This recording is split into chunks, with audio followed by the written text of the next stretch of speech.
ثلاث أسئلة على السريع. هل لو كان الأمير نواف بن فيصل هو رئيس الاتحاد، هل كنتم تتعاملون مع الموضوع بنفس ما يعني ما تتعاملون به حاليا؟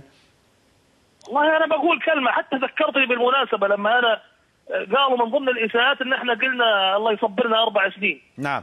يعني أنا مش عارف لما تصير كلمة الله يصبرنا إساءة أجل هذا، والله أنا يعني فعلا الكلام يعني مثل ما يعني ينقط عسل على ما قالوا. الله يصبرنا عليهم والله يصبرهم علينا. انا قاعد اقول على حاجه، الله يرحم ايام الامير نواف بن فيصل يرجع رئيس الاتحاد، هذا رقم واحد. رقم اثنين، إيه؟